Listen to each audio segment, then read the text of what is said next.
জনগণ বাংলাদেশে আর কোনো স্বৈরাচারকে প্রতিষ্ঠিত হতে দেবে না বলে মন্তব্য করেছেন জামায়াতে ইসলামীর সেক্রেটারি অধ্যাপক মিয়া গোলাম পারওয়ার।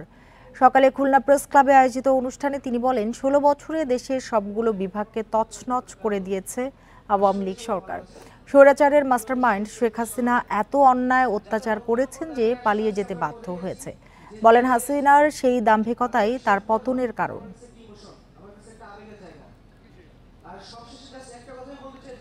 বর্বর ইতিহাস সৃষ্টি করেছিল মানবতার হত্যাকারীর সবচেয়ে বড় মাস্টার মাইন্ড হচ্ছে শেখ হাসিনা।